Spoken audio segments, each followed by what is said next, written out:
Still trying to figure out how to seam indoor-outdoor carpet together? I'm going to give all you DIY types the slickest, fastest strategy you can use to get this done right now. What's cracking, everybody? It's Carpet Mike here from CarpetExpertBlueprint.com, and in this video, I'm going to walk you through a real basic strategy you can use to go ahead and cut and seam indoor-outdoor carpet together, pretty much with almost no skills whatsoever. So first things first, we need a very sharp blade in our knife, and we have to make sure we are being careful because we don't want to lob a finger off in the process. Next, we are gonna double cut through both layers of indoor-outdoor carpet, and this is one of the few carpets you could get away with doing this on and having a decent looking seam when it's all said and done. So we're cutting through both layers here, and the key to success on this is that sharp blade. If it's a dull blade, it'll get stringy and messy and it'll just be a hot disaster. So make sure that blade is brand new and ready to rock. So we're cutting the top layer off. Gonna get that out of the way there. And then we're gonna peel that back. And we're gonna go ahead and get the bottom layer out. So basically just cutting the ends that were going up the wall. And we're gonna cut any sections that the blade may not have made it through. Looks like we are successful all the way through on this one, aside from the parts that went up the wall. Now that everything's good to go, we need some seam tape. We're going to go ahead and get this under the seam here. Unroll your seam tape and cut it about 4 inches hefty.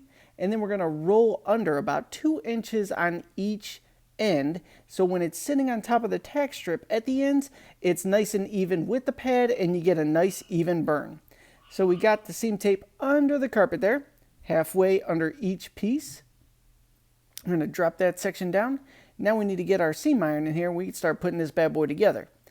Let's find our seam iron. I don't even have, look at that. It's not even in the room. Where's the seam iron at? I'll be back shortly in 3, 2, 1, and here we go. Boy, I really drew that one out to act like I know what I was doing. All right, so let's go ahead and grab our seam iron here.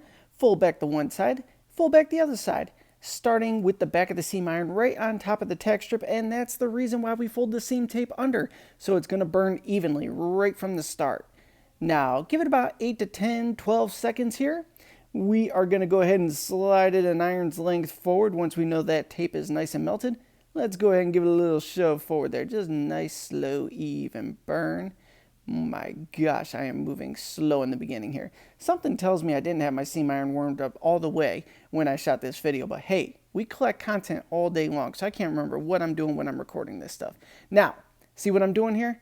This is a little swoop technique I use where I put just the slightest bit of edge of carpet into the seam glue there, and it acts as a seam sealer. So you don't overdo it, because if you get too much glue on it, it'll ooze through and you'll get a hard spot. Just a fine little line of it on the seam edge, and it will seal the seam for you. See, we push the one edge down, and then we just do a little fold and swoop, so we just get the slightest bit of glue on that edge.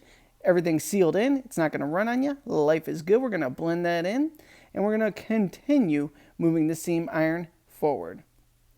If you got any little strings, just take your razor blade and cut those, or you could tuck them right into the seam as well. See how I'm going to do that with the hook knife there? Boom.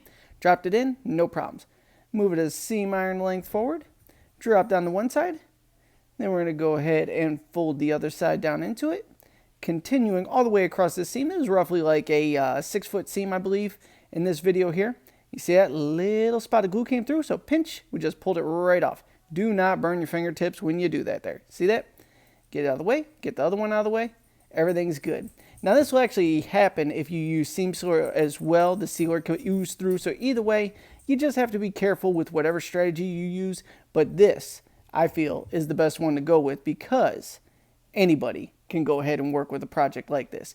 Now we're coming up on the end here. We're going to go ahead and take the seam iron, get it up against the wall, put the final part of the seam together, then we're going to slide it up the wall to get it out of the way, finish out our seam, and we will be good to go. That's all there is to this. So if you're the DIY type and you're looking to just take on these small carpet projects on your own, this is a seam strategy that will work with indoor-outdoor carpet. Do not try this on a plush carpet because it'll look horrific. But on an indoor-outdoor carpet, it'll fly all day long. And if you have any questions about the carpet and flooring industry, you comment below. I'll create a follow-up video answering your questions for you. Thank you so much for tuning in, and I'll connect with you on the next video.